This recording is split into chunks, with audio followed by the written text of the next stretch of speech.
This is not a drill. We just got gameplay for The Witcher 4. Yes, it is in the form of a tech demo, but have no fear, you're not going to miss a thing because I am about to scrub through this 15 minutes or so of footage to pull out all the details that you might have missed. This tech demo takes place in Kovir, which is to the very north of the continent that you'll find featured in the Witcher books. This is being billed as a tech demo rather than gameplay, so there's no guarantee that anything we see, NPCs, locations, even the quest that Ciri appears to be starting, is going to be in The Witcher 4, but nonetheless it's still a really good tool to look at and to see what kinds of things CD Projekt Red is doing with the technology they have at their disposal. The first interesting thing to pick out is that here you can see Ciri is wearing the Medallion of the Lynx, meaning that she is obviously going to be part of the School of the Lynx in terms of Witcher teachings and the abilities and kind of way she's going to approach fighting and helping people as the monster hunter. One small thing here to note before I move on, you can see that Ciri is wearing armour that is very similar to Geralt's starting armour in The Witcher 3. I mean, it's obvious this is also probably Ciri's starting armour, I just thought it's a cute little nod to Geralt that the armour looks so similar. This is the first proper glimpse we get of Kelpie, Ciri's horse. Kelpie is of course a creature from Scottish mythology. The idea of the Kelpie is that it's a horse that sticks people to it when you try and climb on it when it's in the shallows of riverbeds and I think the sea as well, and it will then drag you down into the depths. So Ciri naming her horse Kelpie after the mythological creature is just a really cool nod to Scottish folklore and also to the fact that Ciri, monsters, they go hand in hand. Something to notice here is that Kelpie has the telltale hook on their gear that means that, just like Geralt, it's becoming likely that Ciri is going to hoist up the heads or various body parts of monsters she's killed to display on her horse as she goes about her travels. It's possible that these parts will give the same kind of stat buff that they did when it came to Geralt in The Witcher 3, but good to know that Viscera is just going to be going everywhere no matter where Ciri goes. Something else to notice about Kelpie that you can see as Ciri gets on top of them here is that they have these accoutrements on their harness. So for example, there is a water bottle here and also these vials, which I'm going to assume are substances that Ciri can take in order to make herself more powerful in fighting, just like Geralt did. Now this next bit here is wild. You can actually see that far from just using a horse model, they've actually gone the extra step further and created something very special underneath Kelpie's skin. We might be used to seeing horseballs shrink or grow bigger, depending on what the temperature is in Red Dead Redemption 2, but in The Witcher 4 you can actually see that with Kelpie, you can see that they've included the muscles underneath the skin in order to accurately replicate what a running horse would really look like. Again, this is just wild elements of realism that we're going to be seeing in The Witcher 4, and even things down to the veins in Kelpie's skin that you can see just back there, if I scrub back a little bit, is absolutely wild, an insane amount of detail. I will remind you this is running on a PS5, so to see this running on a console that is broadly available to consumers is absolutely incredible. This next bit here is showing off something that is brand new to Unreal Engine. This is their Nanite foliage technology. So what this means is that when it comes down to rendering even the tiniest amount of details like petals, roots, leaves, etc., it is done in much finer detail than it was before. What this means for us playing The Witcher 4 is that when we're exploring forests in Kovir, it's going to feel so much more immersive. There's not going to be any like kind of Skyrim-esque images of plants that are gonna like clip in and out. Instead, we're going to be faced with much more detailed foliage and undergrowth, which, I mean, obviously is incredible for immersion.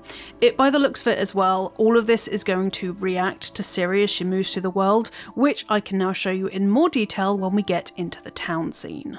Another thing I wanted to point out here is that you can actually see in this bit here, a bear going over the log in this forest. What that means is that natural predators, as opposed to unnatural ones like monsters, are going to be just as much of a threat to Ciri as the monsters are. So it's really cool to see that these more ordinary, I guess, creatures are going to be walking around in the forests that we are probably going to want to avoid at first, but eventually they won't be a problem. Here we are. This next bit is the town scene, and it's here that we can really see what it's going to be like to play The Witcher 4. Again, this is not being billed as a gameplay demo, more a tech demo, so there's no guarantee any of this is going to be included in The Witcher 4, but there's still some really cool details in here. The first thing I want to point out is that it looks like right here this guard is interrogating this traveller of sorts, maybe trying to make sure he's not smuggling anything in. I mean, otherwise why would you be pointing a spear like that at someone's midriff? One of the cool things about this tech demo is that you can see all of the NPCs react to Ciri in some way or another. We've got used to video games where you will have NPCs turn their heads to look at you, especially when you're talking to them, but there's a whole new level in this tech demo here that we can see. This bit here is where it becomes really noticeable. Not only are the guards following you with their eyes, but later on, or in like a couple of seconds, when Ciri gets off her horse, you'll see a guard react negatively to her and spit on her because she's a witcher, as well as this woman over here. She pulls her child away to not look at her and then looks anxiously over her shoulder. It's not clear whether any of this is scripted or whether it's kind of dynamically unfolding as Ciri walks through the town. Either way, it's still really cool. I do just feel that sometimes when these things are scripted, it can feel quite shallow later on in the game when you're going through towns and villages and you're not seeing that same amount of immersive detail that really makes you feel like people are suspicious of you but also really need you to be around as a witcher. This next bit here is kind of sad. This is a bear tamer who is making their bear dance for people's enjoyment. This is actually a real thing that did happen in history, especially in the medieval era. Sadly, bears would have their claws and their teeth ripped out, so they didn't pose a threat to the viewers or the people who were training them. So yeah, just your depressing fact of the day. Again, you can see here NPCs moving out of the way of her, looking at Ciri as she moves through them. And another thing that is really small but worth pointing out, these NPCs here and this one here have their arms around a basket and each other. It's quite unusual to see NPCs in video games interact with other NPCs in this physical way, not just having conversations with them, but like intertwining the arms. So I wonder if this is going to be a dynamic part of the way that NPCs are managed in The Witcher 4, whether you'll see them touching each other, interlinking arms to show partnerships, that kind of thing. It's a really small detail, but it's one that I think adds so much more to the overall feeling of walking through towns and such. This next bit here is really funny as well. Again, someone looking at Ciri as she walks by. This poor bloke coming up here is carrying a crate of apples, and Ciri is about to knock into him and his apples go flying. Now, not only do the apples go flying, and obviously the physics of them rolling down the hill and all that, it startles a chicken nearby. So let me just rewind that to see that. Here. So you can see he falls over, chicken flaps out the way. The fact that NPCs and small creatures will react to what other NPCs are doing is really cool, and I think is going to make for loads of kind of emergent gameplay when you're in towns trying to help villagers. But these cause and effect don't stop here. The child is now running to go and steal some apples. The guy doesn't seem too bothered, honestly, with the pig going directly after them. Again, these are quite small details, but when you add them together one after the other, it really all works together to build this cohesive world that we're going to be playing Ciri within. Now, because this is a tech demo, it's very difficult to gauge how far we can interact with these kinds of scenes.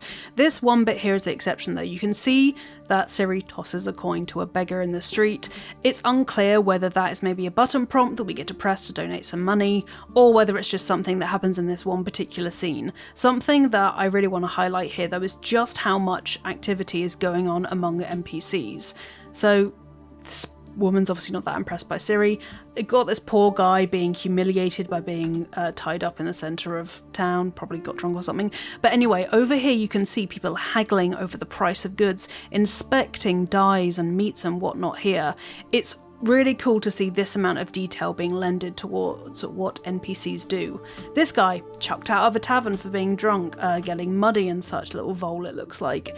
Really cool details that build this really intense world that Ciri's going to be exploring. Something also to bear in mind is just how colourful this world is. Not only do you have all the clothes of the NPCs and villagers, you have painted wood, the awnings above market stalls, even the fact that the produce looks so red and vibrant. This is such an antidote to kind of more gritty realism that we've kind of got used to in video games, and I personally love to see it. As well as this thing here with a wheel that looks like it's like bringing something up from this height here. It just looks like they're kind of showing off for the physics and what it can do with crates scattered down below, which fair play to them. This is also a really good example of the fact that the dialogue scenes in The Witcher 4 are going to be much more smooth in the way that they engage and they start. This is something that CD Projekt Red did try out with Cyberpunk 2077, but in The Witcher 4 it's clear that there's much more emphasis on gameplay transitioning seamlessly into dialogue, hopefully of course increasing our immersion in the game and also looking a bit less clunky, because when you just have an NPC kind of staring at you from like the left side of the screen, it can look a bit inelegant, which is definitely something that CD Projekt Red are trying to avoid. Pay attention to the way that the faces work in this scene here. We have Ciri talking to a salt merchant who she's trying to help out. Now, we're very used to expressions being very acutely rendered in video games, but even the tiniest movements, like the inside of her brow just there when she raised her eyes and eyebrows in contempt, you can see like all the different muscles at work, down to the corners of her mouth, and the way that her expressions are being communicated to us as well as his. Look, the fact that this corner gets pulled down is very difficult to do in video games. It's why we get such an uncanny valley feeling from video games a lot of the time, when we don't quite see the muscles underneath the skin working as we expect them to.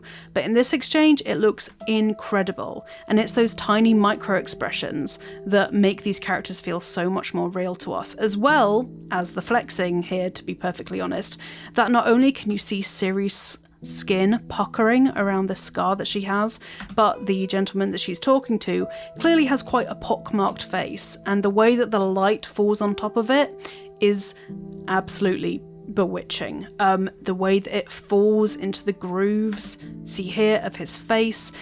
This is just a whole nother next gen level of gaming. This next bit we're going to see here as the camera pulls out from Ciri is another flex on how well the NPCs work together. Here, two NPCs greeting each other and then moving on, looking over the stalls to see what's on sale, people waiting in a queue to talk to the shopkeeper. Again, I hope that all of this is dynamic and kind of just occurring as they're going through the demo. Obviously it's kind of semi-planned, but this all I hope is not scripted, because this is the kind of life that I really want to see breathed into the places that Ciri's going to be walking through and running through and fighting through in The Witcher 4. Another thing that I want to draw your attention to is that at the end of the street, when this camera pan is just finishing, you can see an NPC that is about to chase away a crow. Now, similar to the bear that I pointed out earlier in the forest, this does mean that the way that the wilderness and wildlife and NPCs work together has been completely redone, it looks like. So I'm really excited to see NPCs react to dogs, cats, rats, and you must assume that, following that logic, when monsters make their way into places where people live, the NPCs are going to have core reactions as well. So for storytelling purposes, we might be running less into abandoned villages and abandoned houses, because now there is the space to make NPCs flee from monsters, which means that we can go into situations as they unfold as Ciri. As monsters are infiltrating, we can have people running away, so the game and the world feels more like it's living, like things are happening around us. This is another little cool detail here. This guy's pulling a fish out of an icebox to show to people. The fact that there is fish to pull out of the ice to show to an NPC is an incredible amount of detail in The Witcher 4. And exactly the same thing happens here. Look, he reaches down and picks up this fish. What does that mean? Does that mean that each fish in these little boxes is kind of individual objects that can be picked up and manipulated by NPCs? Does that mean that as Ciri, if we were to whack this with our sword, those fish would fall off as individual objects? I don't know, but I'm eager to cause a bit of chaos and find out.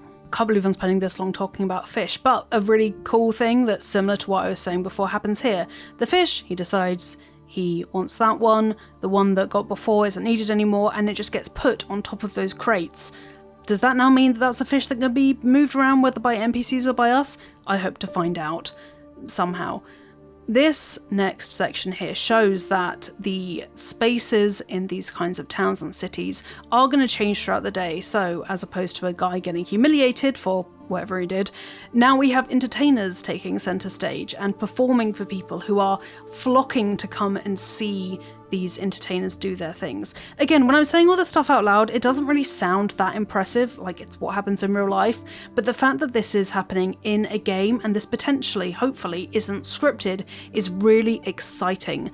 Not only for just how far game technology has come, but also for the kind of stories that can be told.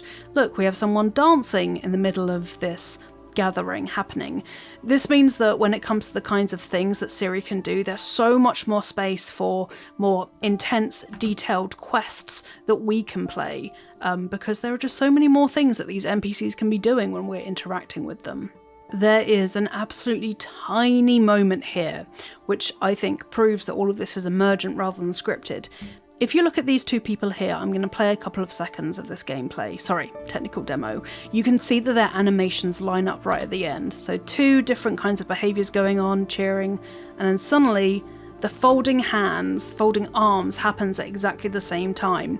Why is this cool? What that means is that the different things that NPCs are doing, dancing, cheering, buying stuff, have all made to seamlessly flow into other animations, like what looks like maybe the default stance of their arms being crossed.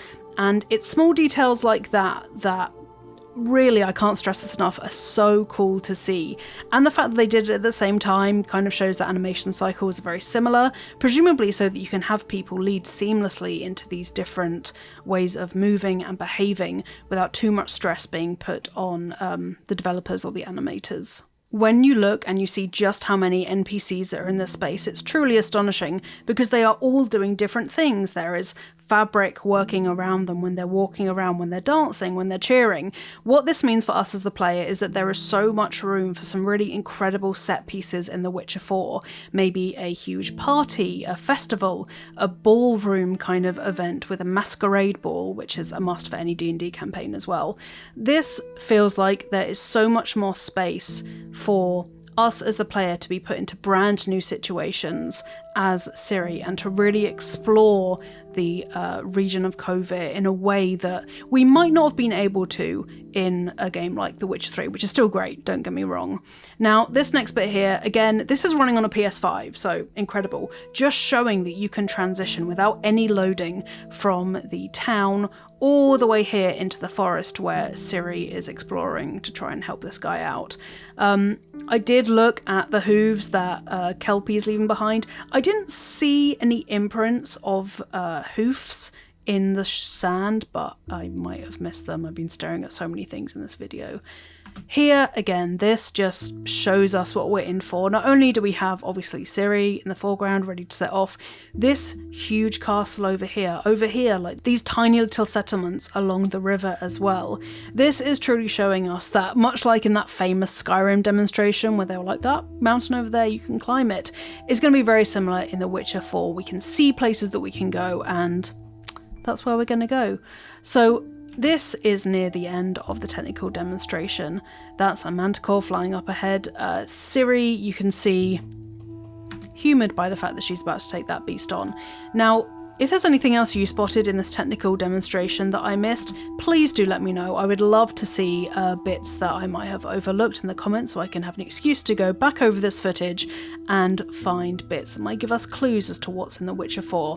Once again, I will stress this is being billed as a tech demo, not gameplay, but there are still some things we can draw from it that kind of extrapolate into what might be in The Witcher 4. If you enjoyed this video and found it somewhat useful, just a little bit, please do subscribe to Eurogamer and like this video for more The Witcher 4 content. Now I'm going to go and probably start playing The Witcher 3 because it's given me a hankering. So I'll see you folks next time.